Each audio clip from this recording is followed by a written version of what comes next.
गौरी पुत्र भगवान श्री गणेश की जय। आज फाल्गुन मास के कृष्ण पक्ष की चतुर्दशी तिथि है और आज ही के दिन संकष्टी चतुर्थी का व्रत रखा जाएगा। तो आप सभी को संकष्टी चतुर्थी व्रत की ढेरों शुभकामनाएं। फाल्गुन मास की जो संकष्टी चतुर्थी आती है, इसे हम द्विजप्रिय संकष्टी चतुर्थी के नाम से भी जानते हैं। फाल्गुन चतुर्थी की पौराणिक कथा के अनुसार एक बार की बात है कि एक आदर्श राजा का राज्य था। वह राजा अत्यंत ही धर्मात्मा था। उस राजा के राज्य में एक अत्यंत ही सज्जन ब्राह्मण रहा करते। उस ब्राह्मण का नाम था विष्णु शर्मा। विष्णु शर्मा के 7 पुत्र थे। वे सातों अलग अलग रहा करते थे। विष्णु शर्मा की जब वृद्धावस्था आई तो उसने अपनी बहुओं से कहा कि तुम सभी गणेश चतुर्थी का व्रत किया करो। तब विष्णु शर्मा इस व्रत को किया करते थे। आयु हो जाने पर वे इस दायित्व को अपनी बहुओं को सौंप देना चाहते, क्योंकि ऐसा कहा जाता है कि पूर्व परंपरा में जो पूजा पाठ चलती आ रही है, यदि संतानें उसे करती है तो यह अत्यधिक ही शुभ फलदायी होता है। जब उन्होंने बहुओं से इस व्रत को करने के लिए कहा तो बहुओं ने उसकी आज्ञा नहीं मानी और उसका अपमान किया।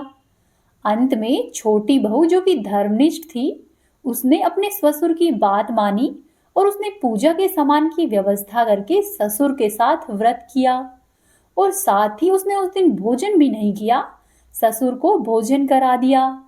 जब आधी रात हो गई तो रात्रि के समय विष्णु शर्मा को उल्टी और दस्त हो गए। छोटी बहू ने मलमूत्र के खराब हुए कपड़े को साफ किया और ससुर के शरीर को धोया व पोंछा। पूरी रात बिना कुछ खाए पिए वह बहू अपने ससुर की सेवा करती रही। व्रत के दौरान रात्रि में चंद्रोदय पर स्नान किया और फिर से श्री गणेश जी की पूजा की, विधिवत पारण किया और विपरीत परिस्थिति में भी उसने अपना धैर्य नहीं खोया और भगवान गणेश जी की इच्छा मानकर व्रत को पूरा किया। भगवान गणेश जी की पूजा और अपने ससुर की सेवा में पूरी श्रद्धा भाव से करती रही। गणेश जी भी उस बहू की इस सेवा भाव से बड़े प्रसन्न हुए, क्योंकि वह बड़े बूढ़ों का आदर सत्कार करती थी, साथ ही साथ धर्म पुण्य के कार्य में अपनी आस्था रखती थी। और फिर अगले ही दिन भगवान गणेश जी की कृपा से उसके ससुर का स्वास्थ्य ठीक हो गया और छोटी बहू का घर धन धान्य से परिपूर्ण रहने लगा। फिर तो अन्य बहुओं ने भी छोटी बहू की ही देखा देखी इस व्रत को आरंभ किया और उन्होंने भी अपने ससुर से क्षमा याचना की और फाल्गुन कृष्ण संकष्टी को गणेश चतुर्थी व्रत भी किया और साल भर में आने वाली प्रत्येक चतुर्थी का व्रत करने का शुभ संकल्प लिया। और अब गणेश भगवान जी की कृपा से उस ब्राह्मण की सभी बहुएं पूजा पाठ करने लगी, साथ ही अब उन सभी का स्वभाव सुधर गया। इस प्रकार से गणेश भगवान ने उन सभी को सद्बुद्धि प्रदान की। अब आप सुनिए चौथ माता की कथा। एक बार की बात है, एक नगर में एक बूढ़ी माँ रहती थी। वह बूढ़ी माँ अपने बेटे की सुख और सलामती के लिए 12 मासी चौथ का व्रत किया करती। हर चौथ को पंसारी से थोड़ा सा गुड़ लाती और घी लेकर आती। उनसे 4 लड्डू बनाती, एक लड्डू बेटे को देती, एक से पूजा करती और एक हथकार के लिए निकाल कर रखती। और जो चौथा लड्डू था उसको चांद उगने पर खुद खा लेती। एक बार की बात है, उसका बेटा अपनी ताई से मिलने गया। ताई ने चौथ का व्रत रखा हुआ था। उसने ताई से कहा कि ताई, मेरी माँ तो 12 मासी चौथ का व्रत करती है। तब ताई बोली कि तेरी माँ तो तेरी कमाई से तरमाल खाने के लिए ही चौथ व्रत रखती है। तू यदि परदेश चला जाए तो वह एक भी चौथ का व्रत नहीं करेगी। लड़के को लगा कि ताई सच बोल रही है। वह अपनी ताई के बहकावे में आ गया। घर पर आया और घर आकर अपनी माँ से बोला, माँ, मैं परदेश में जा रहा हूँ। यहाँ पर तो तू मेरी कमाई खाने और पीने में ही उड़ा देती है। माँ ने बहुत समझाया और अपने बेटे को वहीं पर रोकना चाहा, परंतु बेटे ने माँ की एक बात नहीं सुनी। तब माँ ने सोचा कि ये तो किसी और के बहकावे में है, अब ये मेरी बात नहीं सुनेगा। तो उस लड़के की माँ ने कहा कि ठीक है बेटा, ऐसा कर, तू जा ही रहा है तो ये चौथ माता के दाने ले जा। मैं चौथ माता की कहानी कहती हूँ तब ये दाने लेकर बैठती हूँ। तो ऐसा करना जब भी कोई मुसीबत आए तो ये आंखें तेरी मदद करेंगे, आंखें पूर कर बैठ जाना। लड़के ने ऐसे ही किए, अपनी माँ से कहानी के जो दाने थे उनको लिया और फिर वह रवाना हो गया। घूमते घूमते एक नगर में पहुंचा। उसने देखा कि एक बूढ़ी माँ है, रोती जा रही है और पुए बना रही है। उसने कारण पूछा तो बूढ़ी माँ ने कहा कि बेटा, इस नगर की पहाड़ी पर एक दैत्य रहता है। पहले वह नगर में आकर कई लोगों को खाने के लिए एक साथ मार दिया करता। अब राजा ने तय किया हुआ है कि हर घर से एक आदमी दैत्य के पास प्रतिदिन जाएगा, और आज मेरे बेटे की बारी है। मैं इसीलिए रो रही हूँ और मैं अपने बेटे के लिए ही पुए बना रही हूँ। तब वह लड़का बोला कि माँ, यदि तू मुझे पुए खिला दे तो तेरे बेटे की जगह मैं चला जाऊंगा। तब बूढ़ी माँ बोली कि बेटा, पराए पूत को कौन भेजता है। पर वह लड़का नहीं माना और बार बार कहने लगा। तो बूढ़ी माँ ने उसे खीर पुए खिला दिए। खा पीकर वह लड़का आराम से चद्दर तान कर सो गया। जब रात हुई तो राजा के सैनिक आए। तो बूढ़ी माँ ने सोचा कि पराए पूत को कैसे उठाऊं। बूढ़ी माँ इधर उधर बर्तन बजाने लगी और आवाज करने लगी। लड़का आवाज सुनकर उठ गया और बोला कि क्या बात है बूढ़ी माँ। तब बूढ़ी माँ ने कहा कि बेटा, राजा के सैनिक आए हैं। लड़का राजा के सैनिकों के साथ चला गया। दैत्य के सामने पहुंचकर उसने चौथ माता के जो आंखें लाया था वे दैत्य की तरफ फेंके और बोला कि हे चौथ माता, यदि मेरी माँ मेरी सलामती के लिए पूरे मन से तुम्हारे व्रत रखती थी तो इस दैत्य का सिर कटकर जमीन पर गिर जाए। जैसे ही उसने आंखें दैत्य की तरफ फेंके, उसका सिर कटकर पृथ्वी पर गिर गया और लड़का सकुशल वापस आ गया। राजा को जब इन सब बातों के बारे में पता चला तो वह बहुत प्रसन्न हुआ। उसे बहुत सारे उपहार दिए और फिर विदा किया। चलते चलते वह लड़का एक दूसरे राजा के राज्य में पहुंचा। इस राज्य में आवा तभी पकता था जब एक इंसान की बलि दी जाती थी। सिपाहियों ने उसे पकड़ा और आवे में चुन दिया।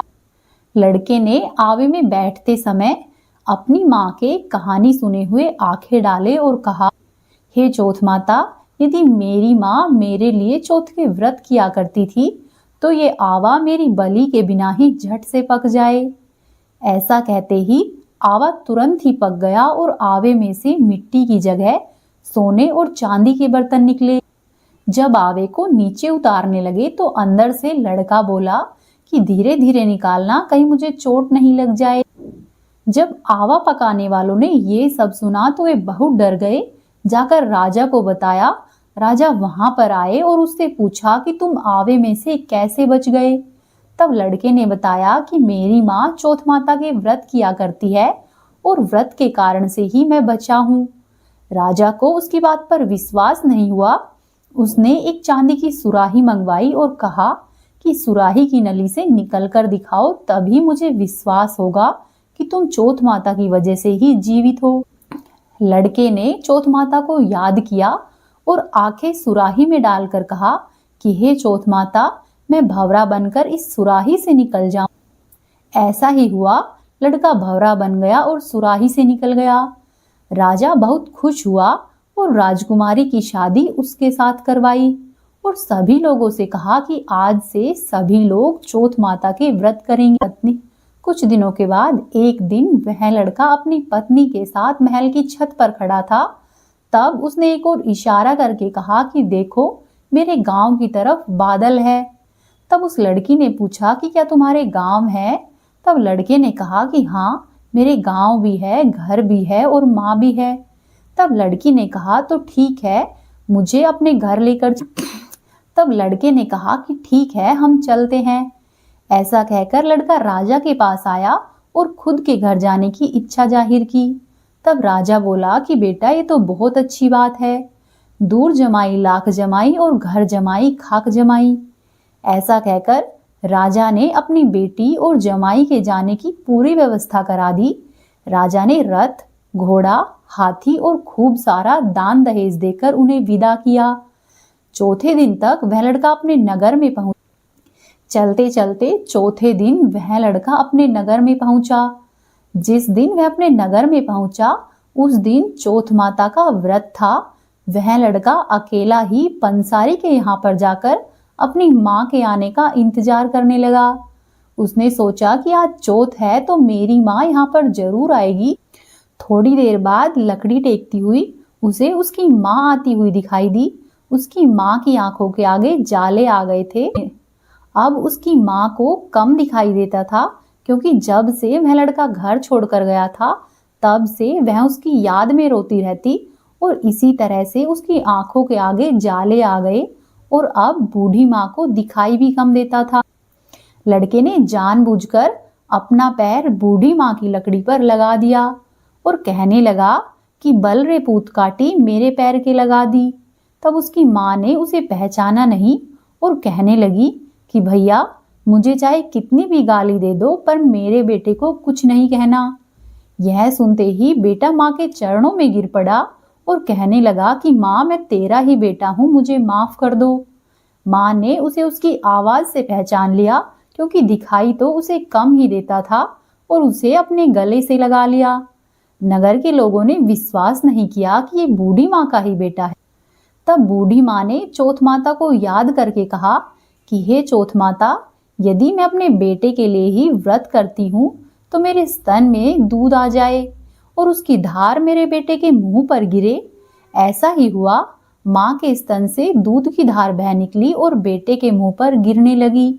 लोग चौथ माता की जय जयकार करने लगे और तब से उस नगर के भी सभी लोग चौथ माता का व्रत करने लगे। हे चौथ माता, जैसे अपने बूढ़ी माँ और उस बेटे की सहायता की है वैसे ही सबकी कहना। कहानी को कहने वाले, सुनने वाले और होकारा भरने वाले सब पर अपनी कृपा बनाकर रखना। बोलो चौथ माता की जय, गणेश जी भगवान की जय। एक सेठ और सेठानी थे। उनके एक बेटा और बहू थे। बहू सबको भोजन करा के फिर स्वयं भोजन करती। एक पड़ोसन भी ऐसी थी जो रोज पूछती कि बहू आज तुमने क्या बनाया है और क्या खाया है। बहू कहती कि बहन ठंडो बासी खायो है। अगले दिन पड़ोसन ने फिर से पूछा कि बहू आज तुमने क्या बनाया है और क्या खाया है। तो पड़ोसन फिर से बोली कि बहन मैंने तो ठंडो बासी खाया है। इस तरह से पड़ोसन रोज बहू से पूछती और बहू रोज यही उत्तर देती। एक दिन साहूकार के बेटे ने यह बात सुन ली और वह वहां से चला गया और अपनी माँ के पास जाकर बोला कि माँ तू अपनी बहू को रोज गरम खाना खिलाती है और वह फिर भी बाहर जाकर बोलती है कि मैं तो बासी रोटी खाकर आ रही हूँ। तब माँ ने कहा कि बेटा मैं तो चारों थालियों में बराबर गरम खाना परोसती हूँ। यदि तुम्हें यकीन नहीं हो तो आज तुम खुद से देख लेना। अगले दिन वह लड़का तबीयत खराब होने का बहाना करके कंबल लेकर रसोई में ही लेट गया। तब उसको यह देखकर आश्चर्य हुआ कि बहू ने तो गरम गरम खीर और खांड का भोजन किया है। और जब बहू बाहर गई तो वह लड़का भी उसके पीछे पीछे जाने लगा। पड़ोसन के पूछने पर बहू ने फिर से वही बात दोहराई कि बहन मैं तो बासी खाकर आई हूँ। तब उसका पति उससे पूछने लगा कि तू अभी अभी तो गरम गरम खाना खाकर आई है और पड़ोसन से ऐसा क्यों कह रही है कि तूने ठंडी बासी खाना खाया है, तू झूठ क्यों बोल रही है। तब उसकी पत्नी बोली कि हम जो खाना खा रहे हैं वे हमारे बाप दादाओं की कमाई है। जिस दिन आप स्वयं कमा कर लाओगे उस दिन मैं समझूंगी कि हम ताज़ा भोजन कर रहे हैं। अब लड़के को उसकी यह बात सही लगी और लड़का अपनी माँ के पास गया और बोला कि माँ मैं एक बड़े शहर में कमाई करने के लिए जा रहा हूँ। माँ बोली कि बेटा अपने पास इतना धन है कि खाया नहीं छूटेगा। माँ के लाख मना करने के बाद भी बेटे ने स्वयं कमाने का निश्चय किया और जाते समय अपनी पत्नी से कहा कि मैं जब तक कमाकर बहुत सा धन नहीं लेकर आऊं तुम चूल्हे की आग को बुझने मत देना। इसी तरह से दिन बीतते गए। एक दिन चूल्हे की आग बुझ गई तो बहू मन ही मन घबराने लगी कि कहीं मेरे पति पर तो संकट नहीं आन पड़ा। ऐसा सोचकर मैं जल्दी जल्दी से पड़ोस में जाने लगी कि पड़ोस से आग लाकर चूल्हे में रख दूं। जब वह पड़ोसन के वहां पर पहुंची तो उसकी पड़ोसन चौथ माता का व्रत और पूजन कर रही थी। पड़ोसन ने कहा कि बहू थोड़ी देर में आकर तू आग ले जाना। बहू ने पड़ोसन से पूछा कि आप यह व्रत क्यों करती है और इस व्रत को करने से क्या मिलता है। तब पड़ोसन ने कहा कि चौथ माता के इस व्रत को करने से अन्न, धन, लक्ष्मी, पुत्र, पौत्र और वर्षों का बिछड़ा हुआ पति भी मिलता है, जिसकी जो मनोकामना हो चौथ माता वह पूरी करती है। ऐसा सुनकर बहू अपने घर पर आ गई और बहू ने सोचा कि मैं भी चौथ माता के व्रत करूंगी। अब बहू भी चौथ माता का व्रत करने लगी। दीवार पर उसने चौथ माता बनाई। उस दिन उसने घी और गुड़ का चूरमा बनाकर रात्रि में चंद्रमा को अर्घ्य दिया और फिर भोजन किया। ऐसा करते करते बहुत दिन बीत गए। वह चौथ माता से केवल अपने पति के मिलने की ही प्रार्थना करती। चौथ माता ने उस बहू के पति को सपने में दर्शन दिया और कहा कि साहूकार के बेटे, तू जाग रहा है कि सो रहा है? तेरी पत्नी तुझे बहुत याद करती है, घर जाकर तू उसकी चिंता मिटा। तब सेठ का बेटा बोला कि माँ, मैं घर तो चला जाऊं, लेकिन यहाँ पर बहुत हिसाब किताब है, उसको एक दिन में कैसे चुकता करूँगा। तब चौथ माता बोली कि तू ऐसा करना, कल दुकान खोलकर कंकु केसर का पंगला बनाकर बैठ जाना और कल ही तेरा हिसाब किताब चुकता हो जाएगा। अगले दिन लड़के ने सुबह सवेरे उठकर जैसा चौथ माता ने कहा था वैसा ही किया और वैसा ही हुआ। उसकी दुकान पर सारा हिसाब किताब बराबर हो गया। उसने घर जाने की तैयारी की और गाड़ी भर के धन और दौलत लेकर चल दिया। रास्ते में एक बड़ा सा काला नाग फन फैलाए हुए बैठ गया और कहने लगा कि साहूकार के लड़के, आज तो मैं तुझे डसूंगा, तेरी आयु आज पूरी हो गई है। तब उस लड़के ने कहा कि आज चौथ माता ने मुझे सपने में दर्शन दिया था और मैं अपनी पत्नी से मिलने के लिए घर पर जा रहा हूँ। वहाँ पर मेरी पत्नी बहुत चिंता कर रही है, मैं उससे मिलकर आ जाऊँ तब तुम मुझे डस लेना। तब नाग ने कहा कि मैं तुम्हारा विश्वास कैसे करूँ? यदि तुम शपथ खाकर कहो तो ही मैं तुम्हें जाने दूंगा, परंतु यदि तुम लौटकर नहीं आए तो मैं तुम्हारे घर पर ही आकर तुम्हें डस लूंगा। इस प्रकार सांप को वचन देकर वह लड़का अपने घर की ओर चल दिया। घर पर पहुंचकर वह सभी लोगों से हंसी खुशी मिला और भोजन करके उदास होकर बैठ गया। उसकी पत्नी ने उसके उदास होने का कारण पूछा तो पति ने काले नाग वाली सारी बात बताते हुए कहा कि यदि मैं उस सांप के पास वापस नहीं जाऊंगा तो वह घर पर आकर ही मुझे डस लेगा। उसकी पत्नी बहुत चतुर थी। उसने कहा कि आप घबराओ नहीं, लेट जाओ, मैं एक उपाय करती हूँ। फिर उसकी पत्नी ने कमरे की 7 पैड़ी धोई।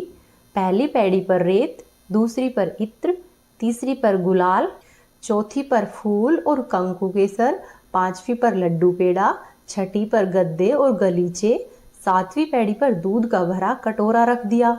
इस प्रकार से वह बहू 7 पैड़ी सजाकर बैठ गई। आधी रात होते ही नाग आया और पैड़ियाँ चढ़ने लगा। पहली पैड़ी पर रेत में लौट गया और कहने लगा कि सेठ की बहू ने तो आराम बहुत दिया है, पर वचनों से बनकर आया हूँ तो इसलिए डसूंगा अवश्य। इस प्रकार 7 पैड़ियों पर नाग आराम करता हुआ और कहता हुआ गया कि डसूंगा जरूर।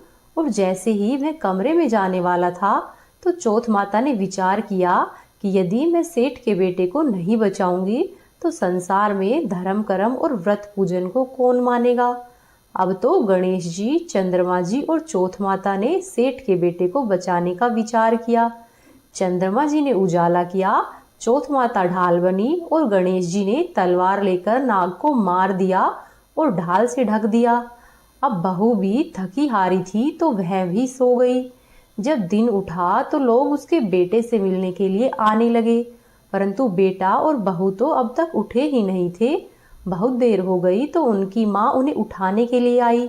माँ ने 7 पैड़ियों पर जो कुछ देखा तो वह बहुत घबराई और बेटे बहू को आवाज लगाई। बेटा बहू उठे तो देखा कि एक ढाल और एक तलवार वहां पर पड़ी हुई है। अब ढाल उठाई तो वहीं काला नाग मरा हुआ पड़ा था। बेटे और बहू ने सोचा कि आज तो धर्म कर्म ही आड़े आए हैं, जो भगवान गणेश जी और चौथ माता ने हमारी रक्षा की है। हे चौथ माता, आपने जैसी सेठ के बेटे और बहू की रक्षा की है वैसी ही सब की करना। इस कहानी को कहने वाले, सुनने वाले और होकारा भरने वाले सब पर अपनी कृपा बनाकर रखना।